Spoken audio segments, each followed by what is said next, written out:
Vamos seguindo aqui. Quero trazer agora ele, Gustavo Cruz, estrategista da RB Investimentos, que está chegando aqui na nossa programação agora. Gustavo, bom dia para você, seja sempre bem-vindo. Muito obrigado, bom dia para todos aqui do estúdio. Obrigada. Gustavo, que também tem, eu sigo, viu, lá no Telegram, na sua outra comunidade do Gustavo, muito boa. Por sinal, eu e Débora aqui, a gente de manhã tá sempre ouvindo o Gustavo, o Marco Saravalli também, para entender a visão, para a gente chegar aqui já tentando entender os movimentos do mercado. Gustavo, eu estava falando anteriormente com o Marco, né, sobre esse ponto sensível, parte mais econômica e política nossa, com essas críticas em relação ao Banco Central, ao presidente chamando o Campos Neto ali, né, de cidadão, enfim. O Marco até trouxe um ponto importante, né, o quanto que isso acaba sendo um efeito contrário para o próprio governo, né. Eu queria entender um pouco mais, inclusive, da sua visão sobre este assunto, né, e as expectativas do que realmente a gente vê a parte técnica tentando apaziguar. Ontem o Haddad, o próprio Alckmin também, hoje tentando trazer um tom mais de cautela para essa situação, mas a parte política do presidente acaba tendo uma repercussão, a gente vê isso pela curva de juros, né? Perfeito, e o Lula desde o começo falou que ele comandaria a economia, ele tomaria as grandes decisões. Eu fui atrás de vários estudos, né, porque a literatura econômica já abordou a questão de independência do Banco Central. Você pega desde 1950 até 2012, 1980 até 2014, os estudos mais famosos. E sempre mostra que realmente o Banco Central independente, ao longo do tempo, consegue deixar a taxa de inflação mais baixa para os países. Aí existe uma crítica, falar que para emergentes não funciona tão bem, mas aí já surgiu uma literatura mais nova mostrando que sim. Para emergentes também funciona. Então, assim, a literatura já abordou esse assunto, já é algo que é unanimidade na comunidade internacional econômica. Não tem muito o que imaginar que o Brasil vai funcionar diferente. Tem estudos com mais de 200 países sendo avaliados, quase todos os países do mundo. Então, falar que o Brasil é uma ilha bem específica, a gente fala que Coreia do Norte, Cuba, realmente são ilhas bem diferentes, né? Funcionam separados do resto do mundo. Mas o Brasil não. Então esse assunto ele já deveria ter sido superado e justamente a independência ela é para momentos como esse, né? Que a gente teve momentos no governo Dilma no qual se duvidava muito da decisão do Tombini, do quanto era independente, do quanto era realmente uma decisão que vinha de cima. E, portanto, ganhou-se força para que o Brasil também tivesse um Banco Central independente. Agora a gente teve um exemplo em um país similar, que é a Turquia, que desde 2019 demitiu vários presidentes do BC, até que se colocou um parente para comandar o BC, e a inflação que já estava alta em 15% ao ano, foi lá para 60%, quase 70% ao ano. Então, não vejo muitas evidências. Eu entendo que se quiserem discutir é justo, claro, a gente pode abordar o tema, mas primeiro seria colocar na mesa um fato para contrapor tudo o que acontece no mundo, né? Marco, quer comentar alguma coisa? Gustavo, o pessoal fica... Acho que ele acaba sendo um debate um pouco emocional e um pouco menos técnico, né? E aí as pessoas, principalmente em redes sociais, falam assim, mas o Roberto Campos ele tem a possibilidade de ceder, né? Ceder, eu digo assim, descer os juros ou escrever na ata que existe essa possibilidade. Existe essa possibilidade ou ele segue, pelo menos até a ata de ontem, ele segue estritamente técnico focado no centro da meta de inflação e o papel dele como presidente do Banco Central, né? Não, acho que ceder assim por pura pressão acho muito difícil, né? Acho que o que o Lula poderia ter feito, o presidente deveria falar, bom, gente, a taxa de juros está muito alta e a gente entende que isso vai ser horroroso. O que a gente pode fazer rápido para conseguir ajudar o presidente do Banco Central a cortar juros? Então ele poderia realmente ter começado com um discurso bem mais acertado na questão fiscal, que é onde estão reclamando, onde entendem que existe uma insegurança. Bom lembrar, o Brasil não tem mais grau de investimento, perdeu com a presidente Dilma e não recuperou. E não está nem um nível abaixo, está mais de um para baixo para recuperar. Então as grandes agências mundiais que avaliam todos os países dizem que não é tão seguro investir no Brasil. O Brasil, tudo bem, não deu nenhum tipo de calote, mas a gente teve uma desvalorização da moeda recente muito agressiva. A gente tem exemplos na parte empresarial negativas agora. O Brasil ele muda de governo, muda totalmente o caminho da política econômica. Então ele não deu sinais para ajudar, para que o investidor seja local ou estrangeiro, porque falaram isso, mas agora a dívida é só local. Tudo bem, mas hoje em dia, quantidade de fundos multimercados que investem só lá fora, quantidade de empresas brasileiras mesmo que estão ajudando o investidor a ir lá para fora. Se entenderem que vai ficar mais inseguro aqui, vamos lá para fora no dia seguinte. Não existe mais essa.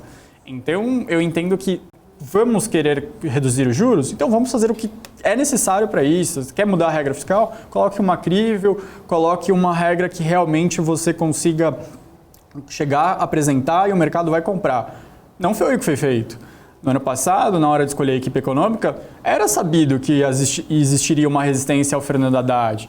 E que o Haddad também sabia que se ele colocasse alguns nomes na sua secretaria, também teriam resistência. Mas não foi esse caminho que escolheram. Não escolheram colocar o Meirelles, que era um nome que estava se oferecendo para o governo praticamente.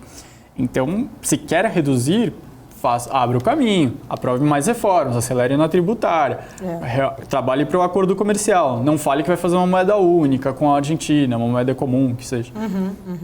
Sem regra fiscal ainda definida também, né? Talvez não seja o momento, de repente, para se tratar de temas sensíveis assim, que acabam desancorando, de certa forma, as expectativas, né, para o país. Eu falo isso até porque não só essa questão da independência que ele critica, mas ele fala muito em relação também à questão de subir a meta da inflação. Mas como que a gente vai falar em subir uma meta de uma inflação sem ter ainda esse arcabouço novo apresentado, né? O próprio Haddad já falou que deve ser em abril, provavelmente fazendo a marca aí dos 100 dias do governo em abril, que dá exatamente neste período.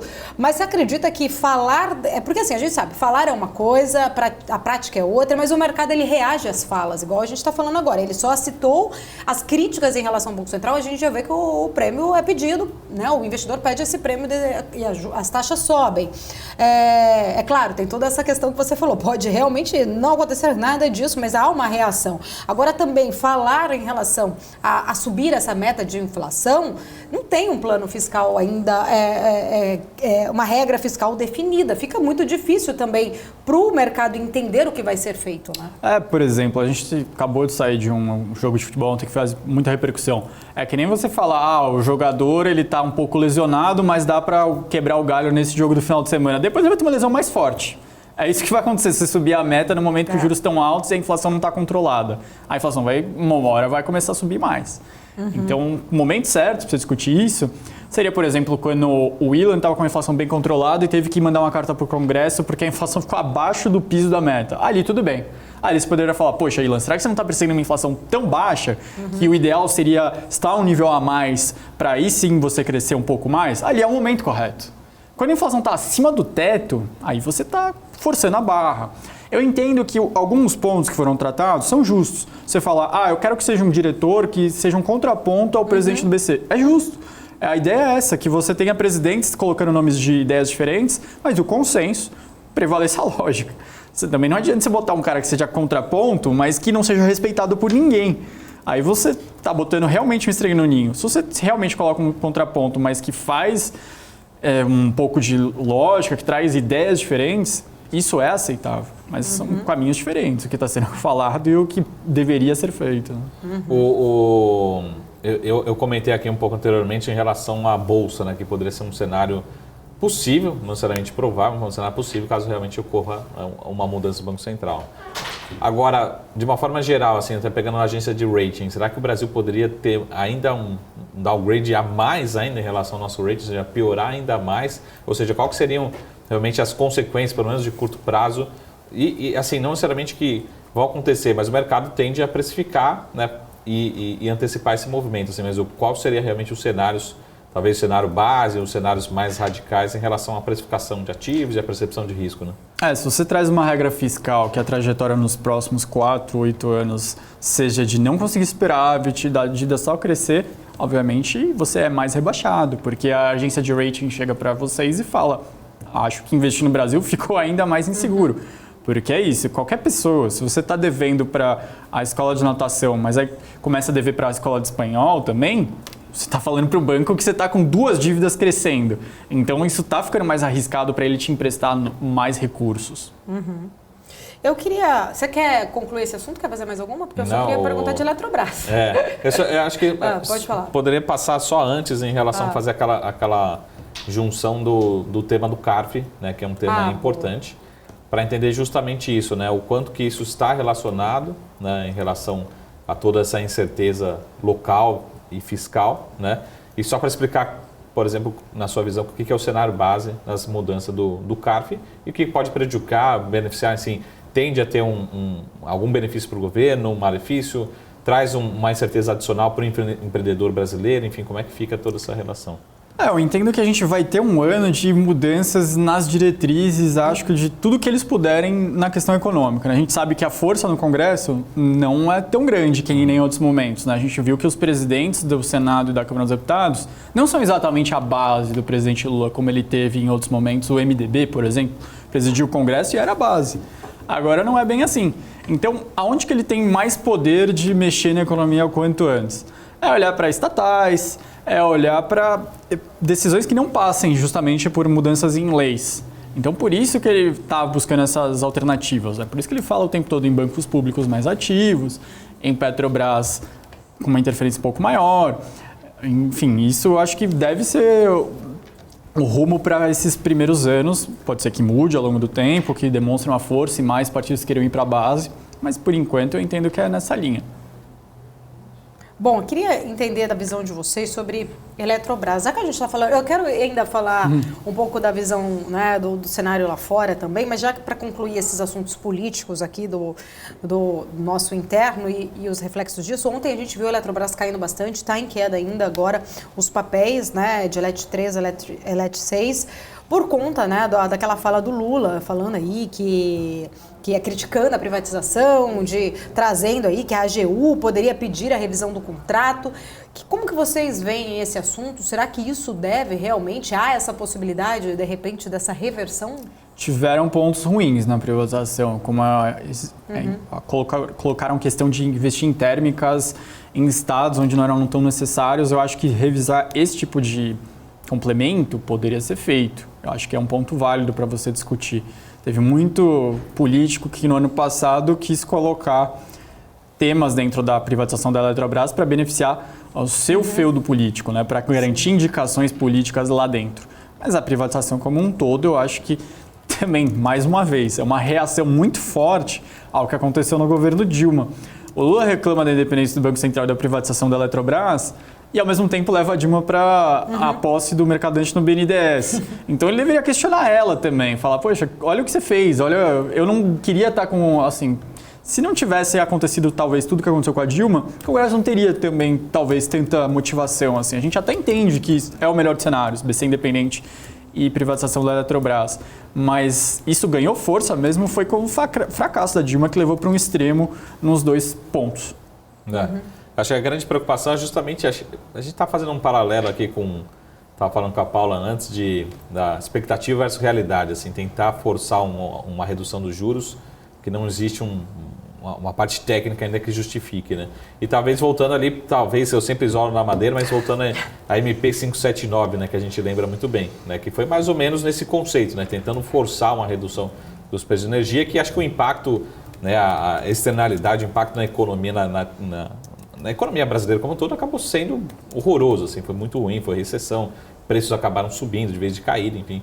Então, acho que essa é a minha preocupação em relação à Eletrobras particularmente, né? Então, assim, ter a possibilidade, não de uma reestatização, mas uma retomada talvez do controle, né, de fazer quem toma a decisão aqui sou eu a partir desse momento, né, ou seja, uma diluição novamente de todos os outros acionistas, e aí a gente utilizar a Eletrobras como objetivos, né, talvez, de novo, mais uma política de governo do que uma política realmente de Estado para os próximos 5, 10, 20, 30 anos. Né? Então, essa preocupação, você vai construir uma usina nuclear, você não constrói uma usina nuclear no seu governo, né? Você tem que começar a construir para 2, 3 governos para frente. Né? Então, a preocupação a preocupação é a redução de preços de energia no meu governo, né? Não a construir uma fonte renovável para as próximas 4, 5 gerações. Né?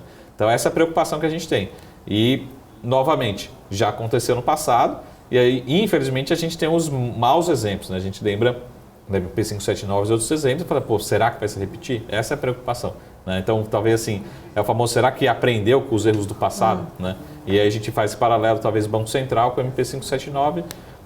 Pode ser exemplos muito ruins, né? Distantes, mas são tentativas realmente de tentar forçar um movimento que não existe espaço técnico ainda para acontecer. Né? Precisa pensar sempre no longo prazo, não dentro de um governo, né? Parece que são muitos temas que, assim, é uma rotina que a gente vê em vários países, né? Você assume o governo e você culpa o antecessor.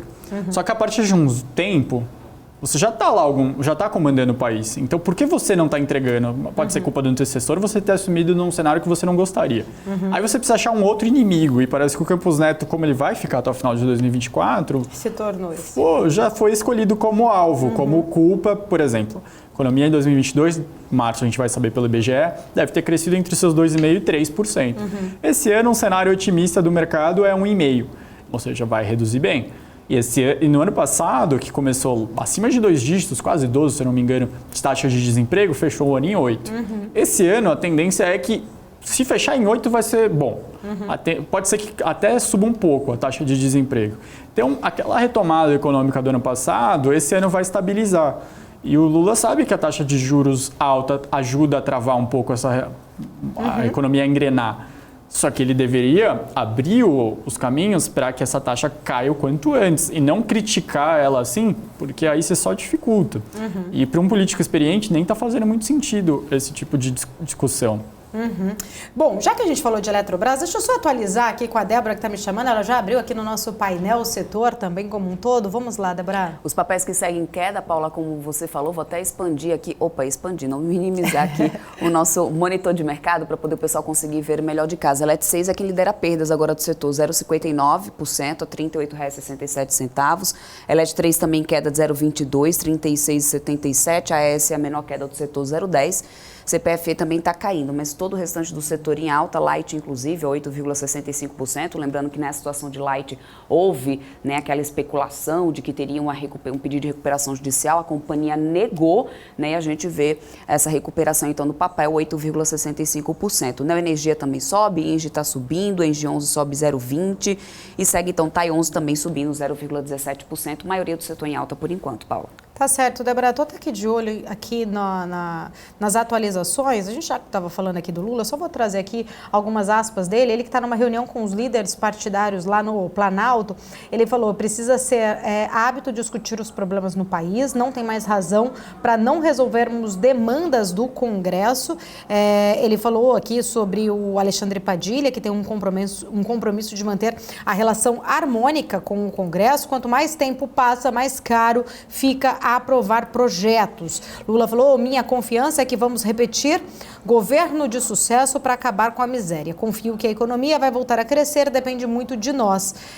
Em relação ali à fala, inclusive, do próprio ministro Haddad, na reunião de conselho político que é fechada à imprensa, né? Então, Lula trouxe ali, fazendo um esclarecimento sobre essa confiança de que o governo vai repetir o sucesso para acabar com a miséria, confiando que a economia vai voltar a crescer, depende muito de nós.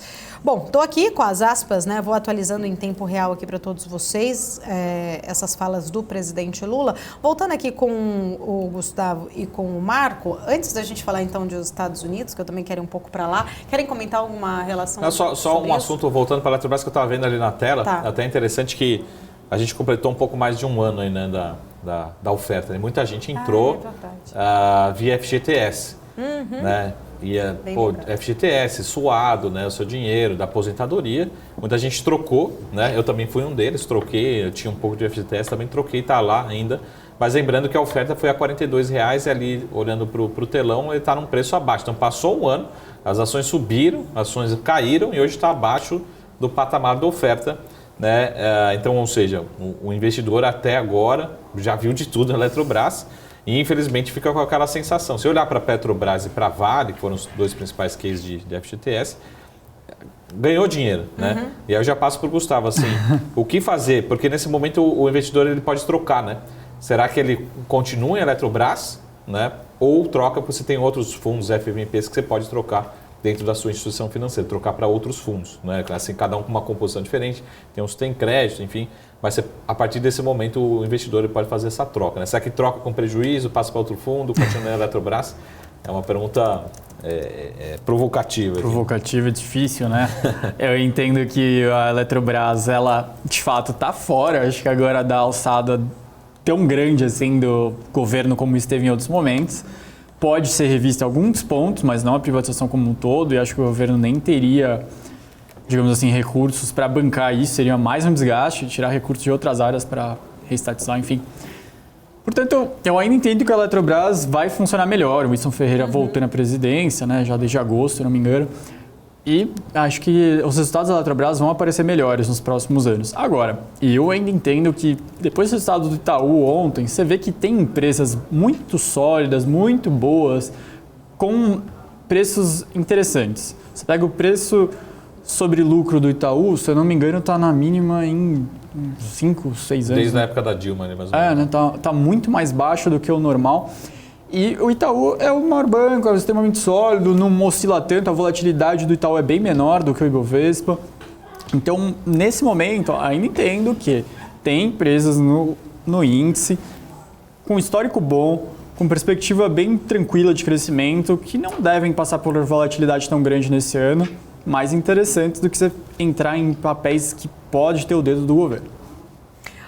Eu quero entender a visão de vocês um pouco agora, indo para os Estados Unidos, né? Quero entrar um pouco no discurso, inclusive, do Biden ontem, né? Um discurso que parecia não sei vocês, mas eu senti, parecia trazer aqui um lançamento de uma campanha, né? Para ele ali. Foi bem num tom ali de palanque. A gente fala muito que os presidentes falam, né, em tom de campanha. A gente fala muito aqui que o Lula também parece que ainda não desceu do palanque, mas isso também acontece lá fora com todos os políticos, é igual na verdade. Mas antes, deixa eu ir com a Débora, só para a gente atualizar o mercado americano que já abriu, porque eu também quero falar um pouco sobre o Fed. Vamos lá, Débora. Abriu em queda, Paula. A gente já tinha essa tendência de queda, né, no mercado, no pré-mercado, inclusive com os investidores de olho nessas falas dos Fed Boys previstas para essa quarta-feira.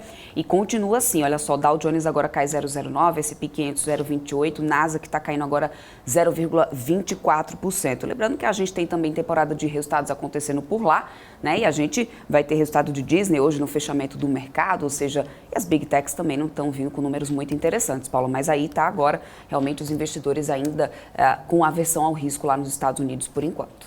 Tá certo, Débora. Eu tô aqui até de olho lá na nossa comunidade, a gente falou sobre a comunidade aqui da BMC News, né? Já temos aqui, inclusive, informações importantes. A gente tem aqui também agora no nosso canal do Telegram, a gente também tem um canal do Telegram, tá? Para o pessoal que está aqui acompanhando. Balança comercial dos Estados Unidos registrando déficit comercial de 67,4 bilhões em dezembro. Já vou trazer aqui eles para comentarem. O Departamento, então, de Comércio dos Estados Unidos informa dessa balança, né, comercial norte-americana, registrou déficit de 67,4 bilhões em dezembro, uma alta de 10,5 em relação a novembro, número resultado aí de 250 bi em exportações, 317 bi em importações. As projeções do mercado apontavam para um resultado negativo de 68,5 bilhões no último mês de 2022.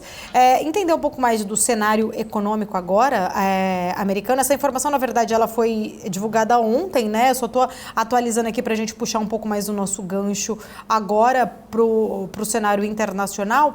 Gustavo, como que você vê, né? Ontem, a reação do mercado, eu até queria perguntar para o Marco, o mercado, o Jerome Powell falou, o mercado reagiu bem, depois estressou, caiu, de repente voltou bem de novo, ficou meio ambíguo, como eu achei que o último dele também tinha sido. Eu não sei como que vocês enxergaram aí o tom da fala do Jerome Powell e essa reação do mercado. A decisão da semana passada, a entrevista dele foi muito ruim, a entrevista. Eu acho que das entrevistas recentes foi uma das piores, as mais confusas que ele deu. Mas tudo bem, né? Acho que todo mundo está sujeito a um dia ruim, a gente não sabe exatamente como foi, pode ser que tenha tido uma divergência grande na discussão interna. Ontem eu já achei que ele estava mais direcionado para o que ele queria passar de mensagem, que é vamos continuar subindo juros por um tempo, né? Não é a última reunião de alta de juros. O mercado, depois da reunião da semana passada, passou a precificar no primeiro momento, olha, a próxima pode ser a última. Depois de ontem, acho que não. Acho que agora já está bem claro que vai para alta em maio também. Então, subiu agora 0,25, vai subir mais uma no final de março, deve subir no começo de maio, pelo menos para 5,25. Mas aí a gente está falando de 0,25, né? Não é que ele chegou e falou, não, com certeza a gente vai ter que subir o quanto for. Então, de uma forma, ele conseguiu calibrar o discurso a falar que ainda tem um caminho para ser percorrido, mas não é tão grande, e aí o mercado já aceita um pouco melhor. Ele menciona que o mercado de trabalho está com 5 milhões de vagas, né, a mais do que a oferta disponível, e que por mais que tenha essa onda de demissões em algumas Big Techs, você ainda vê problemas para preencher vagas nos Estados Unidos. A taxa de crescimento de salário, se eu não me engano, caiu de 4,7 para 4,3. Ele falou que enquanto os salários estiverem pressionando a inflação, é difícil você pensar em corte, né? Porque tem uma parte... O mercado precifica hoje corte na última reunião do ano. Mas a conta do mercado é que os salários teriam que estar pressionando no máximo 3,5%. Então está chegando, mas ainda tem um caminho para andar, para não ter esse tipo de pressão. Você marcou? Eu sou sempre o lado otimista, né, Bruno? Eu acho que a gente está desenhando um cenário nos Estados Unidos que bem menos ruim do que a gente esperava para esse ano. No mundo, né, assim, de uma forma geral. E é engraçado que até eu fiz uma provocação, Gustavo, que assim, pelo menos o discurso ali do Powell entendendo, assim, que a gente vai ter... Ele está falando assim, vamos ter uma desinflação talvez acelerada, né, em algum momento. E a geração de emprego, o desemprego continua ainda muito baixo. Aonde que a teoria econômica fala disso, né? Assim, porque uma coisa às vezes acaba compensando a outra, né? Todas as curvas da economia. Então é justamente isso, assim, da onde que vem toda essa desinflação? Eu prefiro olhar para o copo meio cheio e falar assim, Paulo, você está certo, vai ter desinflação e vamos comprar uma redução de juros até ainda em 2023, né? Assim, o mercado de vez em quando coloca na conta, volta e fala que não, mas a última vez que eu vi tem uma probabilidade mesmo que pequena, mas começar ali em novembro. E acho que a pergunta é essa, assim, da onde que se tivermos realmente os modelos econômicos estiverem errados, mas realmente acontecer, da onde que vem essa desinflação, né, tão grande que o Paulo está falando? E quando, né? Assim, porque a gente está vendo na margem parando de piorar, né? Mas assim, um ritmo ainda de redução, pelo menos em alguns indicadores no core ali, muito lento. Então ele está falando, não, uma hora vai começar a desinflar e vai desinflar muito rápido, né? Essa que é a dúvida, né? Assim, da onde que vem e quando que vem esse processo, né? Certo. A parte de inflação dos Estados Unidos, ela cedeu recentemente por conta de energia e alimentos. Então, né, o ciclo de commodities que estava num patamar bem elevado, com a guerra na Ucrânia, com a China fechando, isso normalizou. Outro ponto, então, energia também bem correlacionado com esses dois temas. Agora, se você olha e cruza com o PIB, você vê que realmente o que ele pode estar enxergando, que já dá sinais no PIB, é a parte de moradia, que dá entre 20% e 30% da inflação americana, diferente, por exemplo, da nossa, que não é tão relevante assim. Então, a gente está falando de aluguéis, por exemplo, e, de fato, o PIB já mostra que investimentos em moradia está caindo mesmo. Então, se o PIB foi muito forte no quarto trimestre, esse setor dentro do PIB foi bem negativo. E você verifica que outros indicadores de housing, né, de moradia nos Estados Unidos, começam a dar sinais muito fracos adiante. E isso pode dar esse alívio que eles gostariam para parar de fato de subir juros e para pensar até em corte. Agora, sempre bom lembrar que na década de 70, os Estados Unidos tinham problema de inflação, subiu juros, começou a cortar muito cedo. Aliás, uma discussão que levou à independência do Banco Central norte-americano, porque foi uma pressão do presidente naquela época para cortar juros e a inflação voltou com tudo. Eu entendo que o melhor dos caminhos é ser cauteloso e deixar a taxa de juros até você ter certeza realmente, ficar bem evidente que a inflação está indo para esse caminho de desinflação. Até porque a gente não está falando que os Estados Unidos deu um choque e levou para 2 dígitos a taxa de juros. Levou para 5, vai levar para 5,25. Essa discussão é mais ou menos essa. Deixa eu só completar uma informação que eu estou lendo aqui agora, de acordo com a Bloomberg, tá? Uma pesquisa do Instituto, acho que é Gallup, eu não sei exatamente se essa é a pronúncia, metade dos americanos diz que está em pior situação financeira do que há um ano atrás, mas o otimismo se mantém. Então, a pesquisa divulgada agora mostra que metade dos americanos informam ali, né, a maior parte estaria numa situação pior do que há um ano, né? A maior parcela desde 2009, de acordo com essa pesquisa realizada entre os dias 2 e 22 de janeiro. Uma parcela ainda maior de americanos de baixa renda diz que estava perdendo terreno. Cerca de 61% das pessoas com renda familiar inferior a $40 mil ano relataram então que estavam numa situação pior em comparação com 49%, cerca de 61% das pessoas com renda familiar inferior a $40 mil ano relataram que estavam em pior situação, em comparação com 49% para as famílias de renda média e alta. Gallup ainda, né, o Instituto aí, observou que a inflação alta, o aumento das taxas de juros e o declínio dos valores das ações provavelmente pesaram para essa situação. Dito isso, então, os entrevistados permanecem otimistas sobre suas finanças futuras, apesar das preocupações iminentes com uma recessão. Cerca de 60% dos americanos esperam estar melhor daqui a um ano, a parcela que é basicamente a mesma em diferentes grupos de renda. Saiu aqui pela Bloomberg, eu não conheço o Instituto, ele tem um peso relevante, esse tipo de pesquisa? Sim, eu acho que o Marco até tocou num ponto, em alguma das vezes que a gente conversou aqui, que o americano não estava acostumado à inflação. Essa geração nova não saberia lidar tão bem, a Europa também. Então, você vê que eles colocaram como um dos temas, né? A última vez, 2009, aí tudo bem. A gente sabe que teve uma crise, um aumento de desemprego explosivo lá nos Estados Unidos, mas agora você vê que não foi o tema mencionado. Então, inflação, juros altos, e a gente tem uma composição nos Estados Unidos no qual boa parte da população investe, né?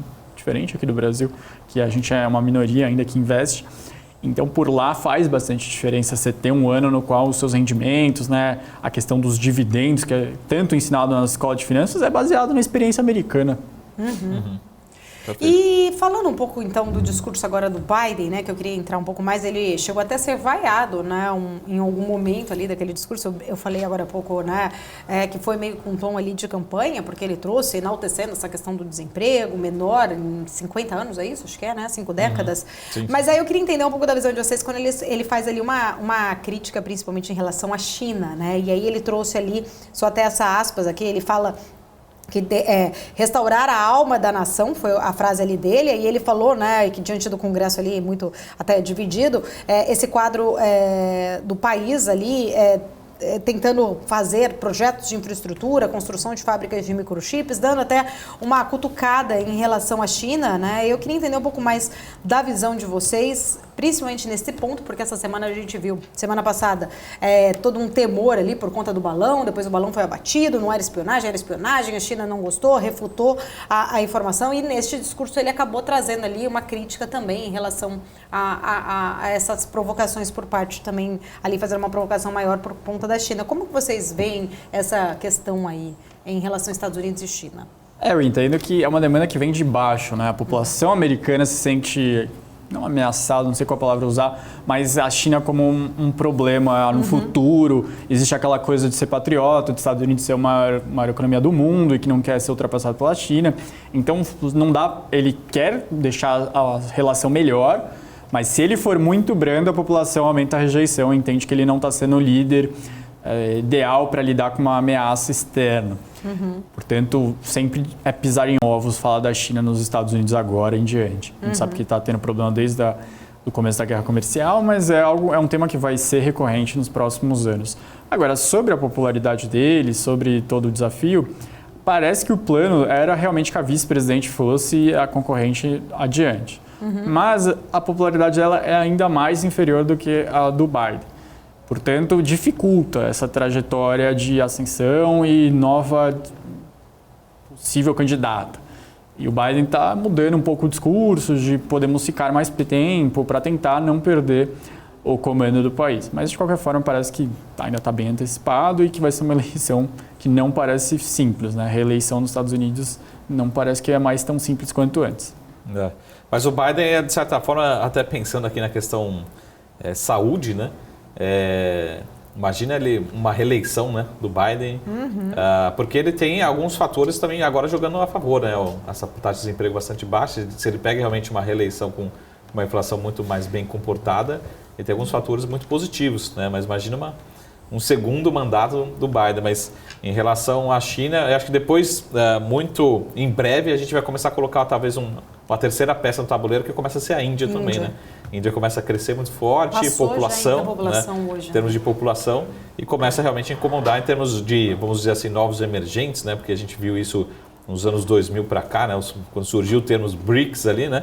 E agora realmente a Índia pode começar a ganhar espaço nesse tabuleiro de geopolítica mundial. Mas o interessante é que também a própria guerra também é um dos fatores, foi a discussão de reduzir um pouco esse movimento de globalização e retornar os empregos dos Estados Unidos, né? Então a gente está vendo, de certa forma, tem muitas demissões e tem algumas empresas, de certa forma, também voltando a empregar. Uma delas, recentemente, foi a própria Amazon, fazendo investimentos pesados, pelo menos localmente, né? Então vai ser interessante para ver se tem capacidade também técnica, né?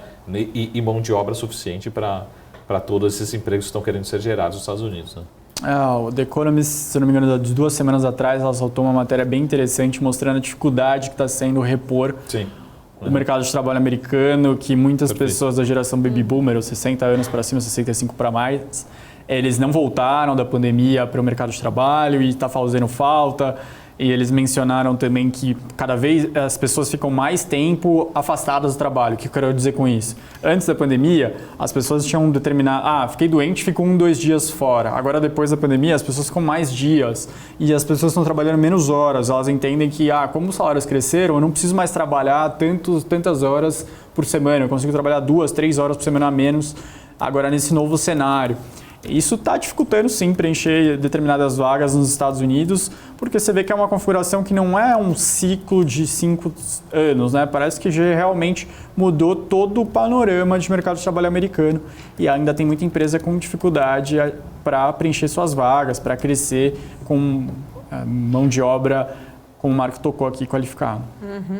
Gustavo, a hora sempre passa rápido, 11h59, quero agradecer, muito obrigada pelo seu tempo, por estar sempre aqui com a gente, até semana que vem. Até mais, gente, eu que agradeço aqui, uma boa semana para todos.